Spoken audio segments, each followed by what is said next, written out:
Salut à toi. Aujourd'hui, je vais te partager mes 20 meilleures habitudes pour te transformer et pour créer la vie de tes rêves. Je suis une fille hyper curieuse, j'adore explorer, j'adore tester des choses et du coup, j'ai regroupé pour moi les 20 meilleures habitudes qui vont vraiment avoir un changement immédiat sur ton quotidien et surtout pour les personnes qui vont rester jusqu'à la fin. Je vais vous révéler mes 5 coups de cœur. Sinon, si tu aimes bien ce genre de vidéos, n'hésite pas à t'abonner. Du coup, j'ai mon petite tablette et je vais recenser toutes mes petites habitudes ici et je vais te les expliquer à quelle habitude prendre et pourquoi et c'est quoi le changement que tu peux t'attendre avec cette habitude-là. On commence par l'habitude numéro 1. Pour moi, c'est boire un verre d'eau au réveil.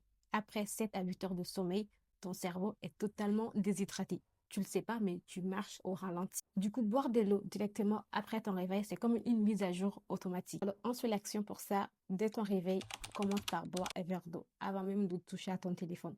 Ton premier choix de la journée doit être un choix pour toi. La règle des 2 minutes, c'est l'antidote la plus simple contre la surcharge mentale. Je t'explique. À chaque fois que tu as une activité, à chaque fois que tu dois faire un truc, ranger un objet, envoyer un SMS, répondre à un courriel, appeler telle personne, et que tu sais que ça va te prendre moins de 2 minutes, tu dois le faire directement. Ne dis pas que je le fais après. Parce que sinon, tu vas garder des petites tâches dans ton cerveau et après, ça sera l'épuisement parce que tu ne sauras même pas par quoi commencer. C'est comme les petits onglets ouverts quand on a sur nos ordinateurs. Tu vois bien qu'à un moment donné, l'ordinateur va ralentir parce qu'il y a trop d'onglets ouverts. C'est pareil pour le cerveau. Cette règle m'a vraiment changé la vie. Ça fait genre 3 ans que je l'utilise et je vais continuer à l'utiliser tous les jours. Quand j'ai une action à faire, si ça me prend moins de 2 minutes, je dois répondre à tel courriel, je dois envoyer tel message, je dois ranger telle chose, je dois écrire à telle personne. Je sais que ça me prend moins de 2 minutes, je ne vais pas le garder dans ma tête. Déjà, les bénéfices, tu vas libérer de l'espace mental, tu vas empêcher la procrastination de s'installer, tu te sens plus léger, plus organisé et aussi plus fier parce que avec l'organisation, on est beaucoup plus fier. Et surtout, ton cerveau te fait un shot de dopamine à chaque micro-action. Donc, du coup, tu es contente de toi. C'est voici la petite action très importante à garder en tête. Chaque fois que tu penses, je le ferai après, chaque fois que tu te dis, je vais le faire après, pose-toi juste la question. Est-ce que ça prend moins de 2 minutes? Si oui, fais-le maintenant. Fini. Comme ça sort de ta tête. On n'est pas fait pour rester assis toute la journée. Ça ne fonctionne pas comme ça. Les neurosciences disent qu'on perd presque 40% de concentration après 90 minutes. Donc, après 90 minutes, tu as perdu 40% de concentration. Du coup, le fait de te lever, ton cerveau a besoin d'oxygène, ton corps a besoin de mouvement. Plein de bénéfices, j'ai fait plein de recherches là-dessus. Déjà, tu relances ton énergie. C'est comme si tu rechargeais une batterie portable. En même temps, tu diminues le stress et l'anxiété, le fait de bouger souvent parce que tu vas t'étirer, tu vas manger, tu vas ranger tel truc. Ça réduit l'anxiété, ça réduit le stress. Tu travailles plus vite avec moins de fatigue mentale. Ton humeur s'améliore. Et du coup, franchement, teste-le. Alors, une seule action, tu dois mettre un rappel tous les 90 minutes. Comme ça, tu te lèves, tu t'étires, tu vas prendre de l'eau. Même si quand tu regardes juste un film, mets un rappel de 90 minutes pour juste t'étirer pendant 5 minutes et revenir beaucoup plus frais. Dire non, c'est vraiment l'habitude la plus libératrice que j'ai apprise. Avant, j'étais incapable de dire non. Mais bon, on n'est pas là pour parler de mon message, que ça a été très difficile, ça a été un combat. Parce que si moi-même, je n'accorde pas d'importance à mon temps, les autres ne vont pas l'accorder. On te traite de la même façon que tu te traites. Et j'ai vraiment appris à prendre soin de mon temps. Le temps, c'est extrêmement important. Le temps que tu me donnes là, aujourd'hui, tu ne vas plus jamais l'avoir. Je ne sais pas quand est-ce que tu regardes cette vidéo, mais moi, je fais cette vidéo vendredi 20 décembre. Et là, il est 7h09. Enfin, 7h09 du matin, 7h09 du soir. Et c'est 7h09 du soir, vendredi 12 décembre 2025. C'est fini, c'est parti. Plus jamais on aura de vendredi 12 décembre, 7h19 2025. Alors, prends soin de ton temps et surtout ne le donne pas à n'importe qui. Et comme bénéfice, déjà, tu arrêtes de t'épuiser. Pour faire plaisir aux gens, tu récupères ton temps, tu récupères ton énergie. Les bonnes personnes vont toujours te respecter davantage parce que tu sauras être une personne de valeur. Quand on donne beaucoup de respect à son propre temps, tu deviens cohérente avec tes limites et ta valeur. Alors, une seule action pour ça. Quand quelqu'un te demande quelque chose, prends 1 minute pour réfléchir, respire et si c'est non, dis juste non, je ne peux pas. Si c'est quelqu'un qui te respecte, elle n'aura aucun mal à accepter ton non et à pas vouloir totalement savoir pourquoi. Tu n'as pas besoin de te justifier. Dis juste non, je ne peux pas. Et c'est totalement correct. Et si c'est pas correct pour la personne, ben, je pense qu'il faudrait se poser des questions sur la relation. Parce que si tu as du respect pour la personne et que la personne te dit non, je peux pas, non, elle peut pas. Ça s'arrête là. C'est tellement bien de faire cette action. J'adore faire ça. À chaque fois, je n'hésite pas à complimenter les gens. Genre, quand j'ai envie de complimenter, je suis pas du tout mal à l'aise de complimenter quelqu'un. Ça fait vraiment sourire la personne. Et quand on le ressent aussi, ça me fait beaucoup de bien de recevoir des compliments à chaque fois. Je fais, oh, c'est trop gentil. Plus cultiver la positivité quand tu fais plus de compliments aux gens. Ton cerveau devient entraîné à voir le positif. Ça, c'est vraiment important pour toi surtout. Tu attires naturellement les bonnes personnes à toi. C'est comme déposer une petite fleur, en fait, dans la journée de quelqu'un quand on fait un compliment. Et t'as pas besoin de grands discours. J'aime ton énergie. Oh, tu sens bon. Oh, j'aime ta vibe. N'hésite pas à donner des compliments aux gens et comme ça, tu vas recevoir. Et surtout, tu vas commencer à plus entraîner ton cerveau à cultiver la positivité. Et ça, c'est beaucoup intéressant pour toi-même en tant que personne. Complimenter, c'est vraiment offrir un rayon de soleil qui coûte zéro. Ça coûte $0. Toujours sur ne pas déranger, je déteste. En fait, des fois, même quand je reçois des appels, je suis là, mais qui me dérange? C'est vraiment la première pensée que j'ai en tête. Qui me dérange? Je déteste qu'on m'appelle. Je suis toujours occupée à faire d'autres choses, de toute façon. Donc, chaque notification, c'est un vol. On va voler ton attention. À la fin de la journée, tu vas juste te demander où est passée ton énergie. Tu redeviens la personne qui choisit quand elle répond, quand elle lit, quand elle s'ouvre au monde. Il y a vraiment des gens qui ont des notifications WhatsApp. Encore aujourd'hui, moi, j'ai aucune notification de réseaux sociaux. Aucune. Zéro. Nada. J'ai juste Slack avec mon employeur parce que quand je travaille, ben, je suis obligée d'avoir des notifications quand on m'écrit. Mais à part Slack, j'ai aucune notification. En tout cas, moi, c'est quelque chose qui m'a beaucoup aidé. Je comprends qu'il y a des besoins qui ne sont pas pareils, que les gens veulent avoir des notifications pour être au courant des choses. Mais si c'est important, ça va venir à toi. Je tenais à l'ajouter à ces comportements parce que ça a eu un gros effet sur moi. Je sais ce que tu vas dire. Encore une douche froide. Je comprends. Je dis pas de faire une douche froide. Je dis juste de terminer sa douche par une douche froide. Je sais pas si tu l'as déjà testé, mais vraiment, pour moi, ça fonctionne. En tout cas, surtout le matin quand je me réveille. En fait, moi, je me réveille souvent fatiguée le matin où j'ai pas envie de commencer ma journée. Surtout que les week-ends, je commence la salle je me lève à 6 heures du matin et à 7 heures, je suis à la salle de sport. Donc, des fois, surtout que c'est hiver, genre, je traîne vraiment des pieds. J'ai pas envie d'aller à la salle. Donc, le fait de me mettre devant la douche, surtout devant l'eau du matin, je me lave pas vraiment. Je prends juste une douche très, très froide pour aller à la salle de sport. C'est quand je reviens que je me lave vraiment. Mais si tu n'as pas envie de faire une douche juste froide, là, je fais ça souvent aussi. Tu te laves naturellement, comme tu le fais, et tu finis juste par juste 10 secondes. Au début, je commençais par ça, j'ai compté dans mon esprit 10, 9, 8. Je commençais par 10, comme ça, je pouvais rester jusqu'à 1. Maintenant, c'est naturel. Ça fait genre très longtemps que je le fais, des années. C'est une habitude. Et comme bénéfice de ça, tu deviens plus résistant au stress. C'est vraiment prouvé, en fait. Tu gagnes en confiance parce que tu fais volontairement un truc que ton cerveau déteste. Donc, tu deviens beaucoup plus discipliné, en fait. Tu as un boost d'énergie immédiat. Tu développes un mental de guerrier parce que tu as dit que tu allais faire un truc très inconfortable pour ton cerveau et tu l'as fait. C'est trop génial. C'est de la dopamine, en fait. C'est mieux d'avoir ces genres de dopamine que de scroller sur TikTok et après d'être dégoûté de toi. Moi, je préfère commencer ma journée comme ça avec une douche froide pendant 10 secondes. Tu peux essayer. Si t'aimes pas vraiment, te force pas. T'as pas à tout prendre de cette liste. Tu prends les choses que tu as envie de prendre et tu jettes le reste. Bouger, même 10 minutes, c'est le meilleur antidote contre l'anxiété, la fatigue et la lourdeur mentale. Mais vraiment, plus tu bouges, plus ton cerveau s'illumine. Moi, j'ai un seul règle que j'ai commencé cette année. Ça n'a pas été tous les jours de l'année, mais en tout cas, j'ai me force de le suivre. C'est de ne jamais passer une seule journée sans sortir, sans respirer l'air pur. L'année passée, ça m'arrivait. Je finissais le travail peut-être vendredi. Je suis rentrée dans mon studio et je sortais lundi matin. Je pouvais passer 2 jours enfermée dans mon petit studio. Mais quand je dis vraiment enfermée, c'est vraiment enfermée. Je sortais même pas pour sortir les poubelles. Donc, imagine. Du coup, j'ai quand même commencé, c'était la règle cette année, de ne jamais passer toute une journée sans respirer l'air pur. Et quand j'ai des mauvaises phases, quand je me sens pas bien, quand je suis déprimée, surtout que je suis seule, de loin de ma famille, j'ai souvent des phases de mood très triste et déprimée. Je sors prendre l'air. Même quand j'ai mal à la tête, je veux juste marcher un petit peu. Ça me fait beaucoup de bien. Tu dors mieux, tu penses mieux, tu vis mieux, tu redeviens vivant dans ton propre corps, en fait. Alors, n'hésite pas vraiment à bouger, à marcher, juste 10 minutes. Du coup, comme l'action, c'est juste 10 minutes de marche ou 20 minutes de musculation ou 5 minutes d'étirement. Essaie de faire ça. Moi, j'ai des notifiés. Des rappels tous les matins. Étire-toi le corps. Fais de la méditation. Ça fonctionne pas sur moi. J'ai essayé, mais ça fonctionne pas du tout la méditation. Et je suis très sportive. C'est-à-dire que chaque week-end, je vais à la salle. J'essaie de marcher. Même pendant l'hiver, j'essaie de marcher beaucoup. C'est pas une obligation, mais quand même, juste marcher 1 à 2 minutes, ou juste sortir pour ne pas être resté enfermé chez toi toute la journée. Ça, quand même, c'est important. Oh là là, c'est effet immédiat en fait. Quand tu te couches dans une chambre très arrangée, parce que comme ça, tu rentres déjà avec une sensation de maîtrise de ton environnement. Et ça, c'est important. Déjà, ok, j'ai le contrôle sur mon environnement. Alors, avant d'aller te coucher, essaie juste de voir les petites choses qui sont pas rangées. De pas s'entasser les affaires. Et plus ça va s'entasser, plus à la fin de la semaine, il y en a un gros bordel. Donc, essaie vraiment de ranger les petites affaires chaque soir. Comme ça va pas s'entasser. Le matin, au réveil, t'es vraiment content. Je dis pas que j'ai maîtrisé cette habitude parce que ça m'arrive que des fois, je suis extrêmement fatiguée. Je suis sortie, je suis rentrée, il fait trop nuit, je suis fatiguée, j'ai pas d'énergie. Je vais laisser mon chambre avec tous des habits, genre par terre. Mais je sais que le matin, je regrette parce que quand je me lève et que la première chose que je vois, c'est le bordel. Non. Ça, c'est mon habitude préférée déjà.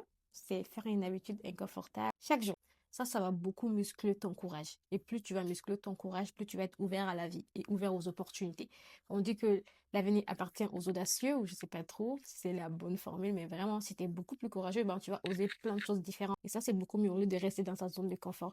Cette habitude, ça m'a beaucoup aidé. Tu arrêtes d'avoir peur de tout. Maintenant, à chaque fois, on me dit que je suis une fille courageuse, alors qu'avant, peut-être un jour, on va parler de moi là. Aujourd'hui, j'essaie de vraiment te donner des valeurs et de pas m'attarder sur mon histoire personnelle, mais sache que j'ai les gens très très loin, quoi. Genre, avant, j'avais aucun courage, j'étais juste la fille trop gentille qui disait oui à tout le monde, qui n'avait aucune estime de soi, aucune confiance en, qui avait peur de tout. Imagine, là, je fais une vidéo sur YouTube, c'est ouf. Donc, je suis vraiment fière de la personne que je suis. Et c'est toutes ces habitudes-là qui m'ont aidé à permettre d'être la personne que je suis aujourd'hui. C'est pour ça que j'essaie de le partager. Où tous les jours, vraiment, j'avais une action inconfortable à faire. Ça peut être tout petit comme le fait de traverser la rue. Tu sais, ici, surtout au Canada, on respecte beaucoup quand on n'a pas le droit de traverser. Et des fois, c'est l'hiver, je suis fatiguée, j'ai envie de rentrer, mais je suis gênée juste parce que bah, personne n'ose le faire. Bah, des fois, je le fais parce que c'est inconfortable aussi. Et pas que ça, mais plein d'actions, même le faire de dire non, même tout, en fait, moi, ma zone de confort, c'est pas pareil que ta zone de confort à toi, comme ton zone inconfort, c'est pas pareil pour moi. Mais essaie vraiment de prendre cette habitude-là de tous les jours, mais vraiment tous les jours, parce que c'est ça. Le courage, ça, c'est travail. Ça peut paraître des petites choses comme poser une question à quelqu'un, faire un compliment à quelqu'un, prendre une photo en public.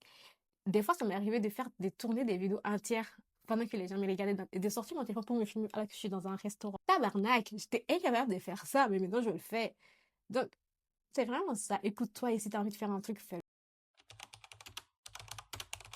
Une soirée reset, c'est la seule soirée où tu deviens le centre de ta propre vie. C'est une porte que tu fermes au monde pour te rouvrir à toi.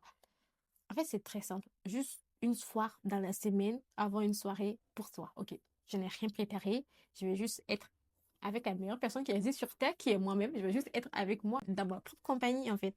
Tu évites les burn-out mental. Le burn-out mental, je pense que je prononce pas bien du tout. Tu organises ta tête avant que ça déborde. Tu retrouves avec la clarté sur ce que tu veux vraiment. Tu construis une relation. Tu crées de la douceur aussi. Du coup, vraiment, l'action, c'est choisir un jour. Vendredi, dimanche, ce que tu veux. Ou 20 à 30 minutes, tu fais juste ralentir, respirer, réfléchir, réinitialiser. C'est ta soirée. Je ne veux pas te donner des plans. Tu sais ce qui est le mieux pour toi.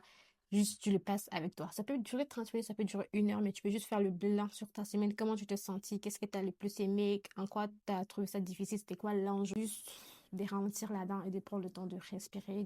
Ok, j'ai vécu ça. Et comment je l'ai vécu et comment j'aurais mieux le vivre. Comme ça, comment être mieux préparé à ça.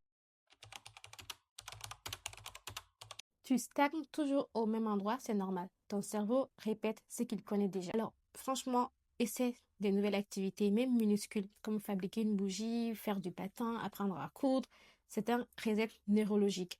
Ton cerveau adore la nouveauté. C'est littéralement de la dopamine naturelle. Alors, essaie chaque mois. Ok, je vais tester cette nouvelle activité que j'ai jamais fait, mais j'ai toujours regardé de l'œil. Moi, j'ai fait plein de choses cette année. Faire des bougies, essayer d'apprendre à patiner, faire de la couture. Tu élargis ta personnalité, tu répares ton estime parce que c'est pas ta zone de confort et tu t'ouvres au monde. Et ça, c'est important. Tu découvres de nouvelles versions de toi. Tu brises la routine mentale qui fatigue beaucoup. Alors, choisis une micro-activité par mois. Quelque chose que tu n'as jamais fait, mais qui te donne un petit frisson. Tu sais pourquoi tant de gens s'épuisent? Parce qu'ils vivent contre eux-mêmes, contre leurs signaux, contre leurs besoins, contre leurs émotions. S'écouter, ce n'est pas être fragile, déjà. C'est devenir ton propre système d'alerte. C'est comprendre ton corps avant qu'il n'écrit.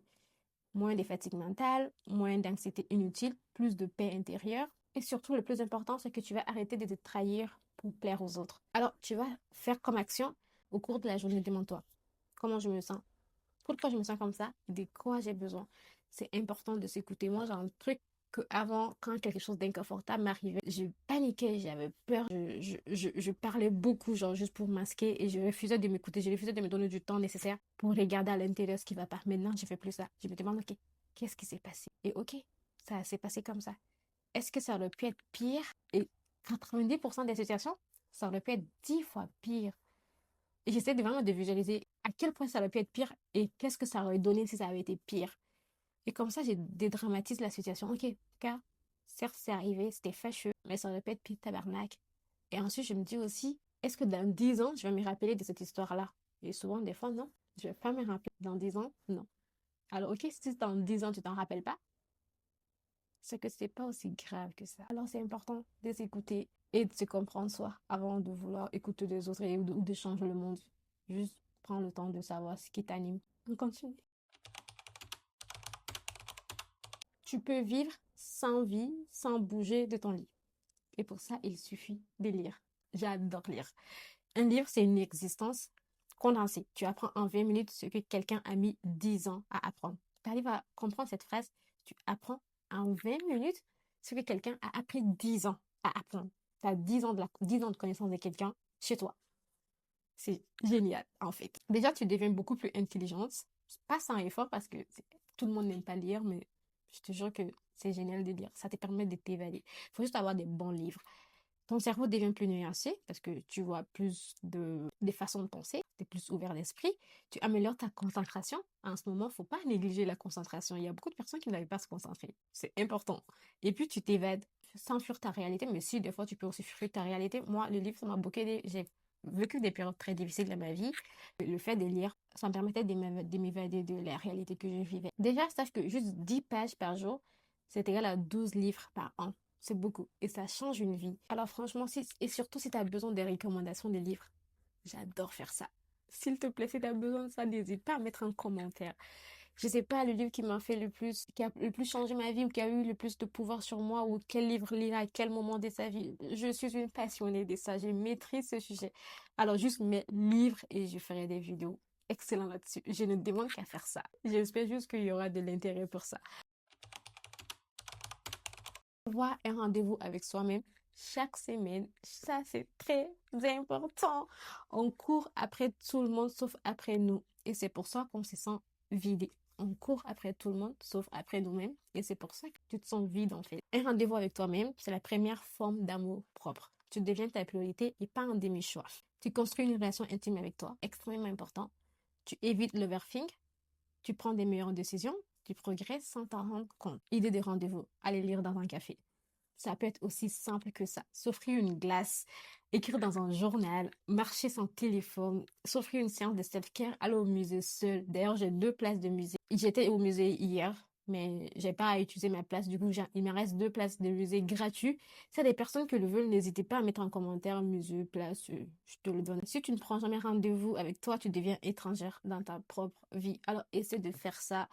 T'as pas à dépenser de l'argent là-dessus. La relation la plus longue que tu vas avoir dans ta vie, c'est la relation que tu as avec toi-même. Donc, honore-la. Alors déjà, cette habitude, c'est juste de faire le lit le matin. On dit qu'avant de changer le monde, fais ton lit. J'ai regardé une vidéo, ça fait très longtemps aussi, je pense. 5 ans là, j'adorais le développement personnel à l'époque.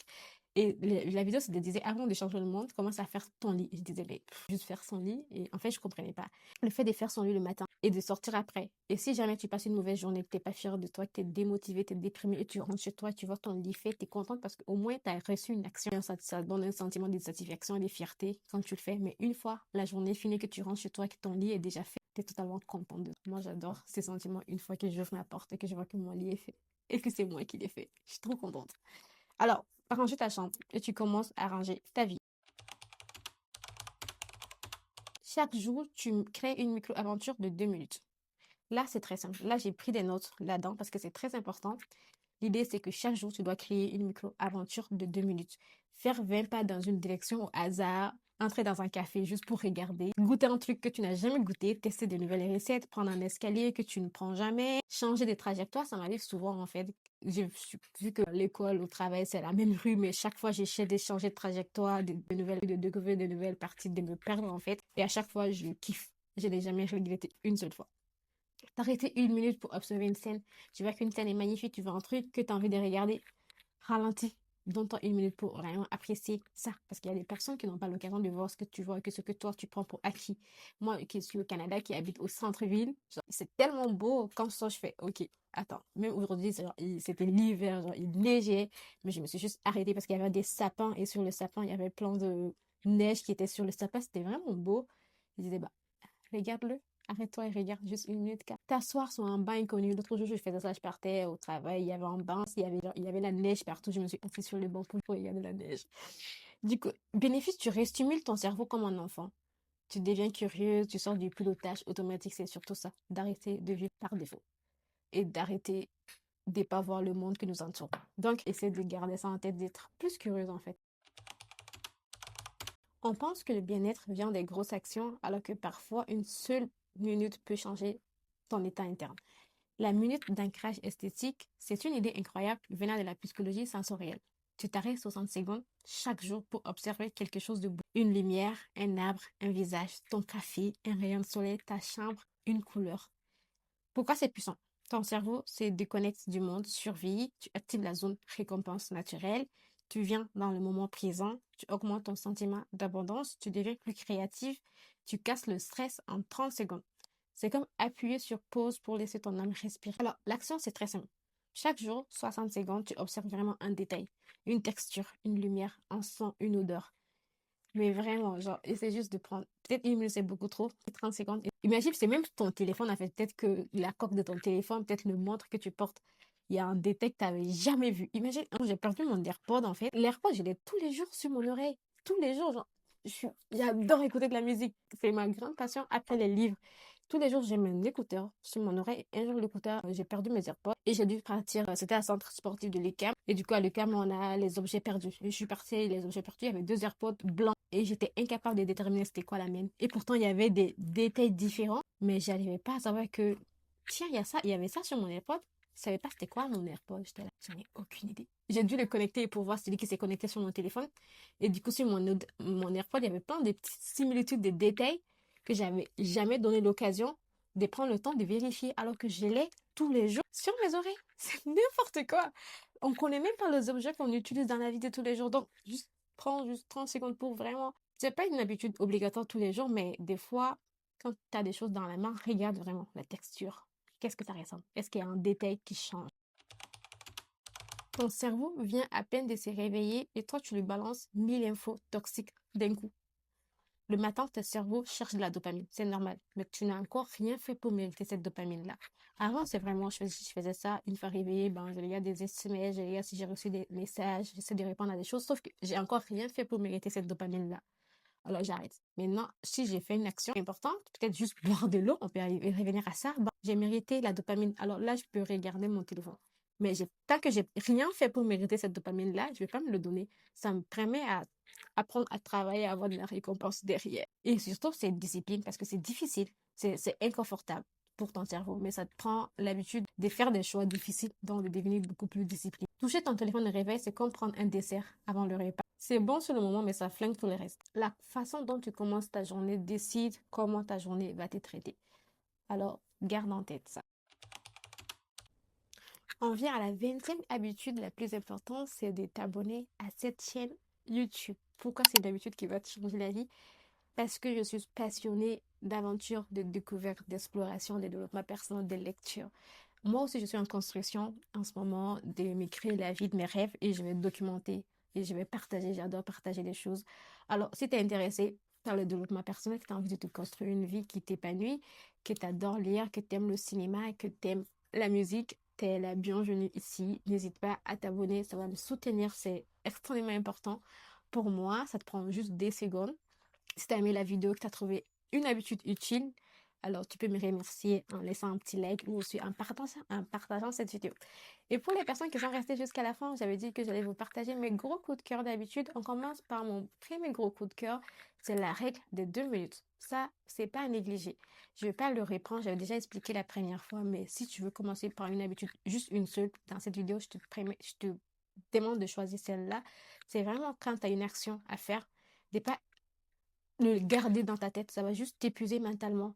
ça prend moins de 2 minutes, fais-le maintenant. Comme ça, tu vas libérer ton esprit et surtout, ça va te permettre de ne pas overthinker et surtout, ça va te permettre d'être beaucoup plus léger. Donc, on a la règle des 2 minutes. Ensuite, comme deuxième habitude que je veux te recommander de vraiment faire, c'est d'être en mouvement. Ça aussi, c'est extrêmement important. Je pense que d'ailleurs, c'est plus important que le premier, que l'arrêt des 2 minutes. Le fait d'être en mouvement. On n'est pas fait pour rester assise au même endroit. Le fait d'être en mouvement, ça va te donner des opportunités surtout. Ça va te permettre d'avoir plus d'opportunités, d'être ouvert au monde, d'être plus sociable aussi. Pas forcément être en mouvement dans la façon dont tu dois aller à la salle tous les jours, mais juste marcher 10 minutes, faire de la natation, juste t'étirer, patiner. Mais juste le fait de faire une activité physique, même si c'est la danse, en fait, n'hésite pas vraiment. C'est important d'être en mouvement. Littéralement, le sport m'a sauvé la vie. Mais vraiment, j'ai les viens de très très loin. Peut-être un jour je vais expliquer mon histoire, mais j'ai les viens de beaucoup trop loin. Et le fait de m'entraîner tous les jours, c'était vraiment ça. J'étais trop fière de moi en fait. Quand je disais, ok, je vais m'entraîner demain et que demain je faisais le sport, à la fin, j'étais trop fière de me dire, ok, je respecte mes engagements que je fais envers moi-même.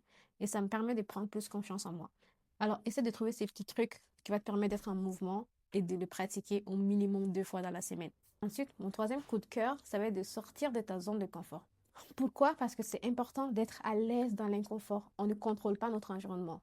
On fait partie de... On ne contrôle pas notre environnement. On habite avec 7 milliards d'êtres humains.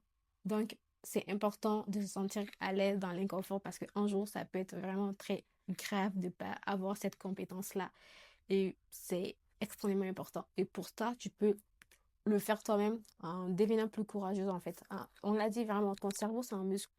Et le courage c'est ça. Et plus tu travailles, plus tu deviens courageux. Et plus toi-même tu as confiance en toi. Et pour avoir confiance en toi, il faudrait que tu fasses des choses que tu te trouvais peut-être incapable ou que tu penses que c'est difficile, mais juste de les tester, de sortir de sa zone de confort et d'être fier de soi après. Ça c'est extrêmement important. Et quatrième habitude que je te demanderais de commencer maintenant, c'est de savoir dire non sans justification. T'as pas de justifier là-dessus. Tu sens que c'est non et que ça te va pas, apprends à dire non aux gens. Et même aux gens que t'aimes. Parce que comme ça, eux aussi vont plus respecter ton temps. C'est pas diabolique de pas être disponible pour tout le monde. Et la cinquième habitude que je veux que tu gardes, ça va être de s'écouter soi-même. Parce que tout commence par soi. C'est toi, en fait. Donc, si tu sais même pas ce que tu veux, à quoi tu aspires, Qu'est-ce que, qu'est-ce qui te fait du bien dans la vie? Parce que tu te connais pas assez, parce que tu t'es pas donné assez de temps, parce que tu vis en pilote automatique. J'ai vécu ça pendant longtemps aussi, en pilote automatique, j'ai vu par défaut. Aujourd'hui, j'ai vu beaucoup de façon intentionnelle. C'est pas juste métro, boulot, dodo. Je sais ce que j'ai envie, je me donne les moyens. Donc, cette habitude, je l'ai pas ajoutée, mais ça, c'est extrêmement important, c'est d'avoir un projet en cours. Ça peut être n'importe quoi ton projet. En ce moment, mon projet, c'est YouTube. Mais d'avoir un projet sur lequel tu avances, tu fais des échecs, tu expérimentes, tu apprends des leçons, ça c'est extrêmement important parce qu'au moins tu as un truc qui tient à toi et tu te donnes les moyens de réussir là-dessus. Même si ça fonctionne pas, mais au moins tu t'es donné les moyens, tu es content, tu es fier à la fin de la journée de dire, OK, ces projets comptent pour moi et aujourd'hui j'ai avancé de 1% vers la personne ou vers le projet ou vers l'avenir que j'ai envie de construire. Sinon, n'hésite pas à me donner des petits conseils sur YouTube parce que je cherche à m'améliorer aussi dans ces domaines-là. S'il y a un truc que tu as plus aimé ou un truc que tu n'as pas du tout aimé, n'hésite pas à l'ajouter. Et sinon, on se retrouve, j'espère, à très très bientôt. Salut!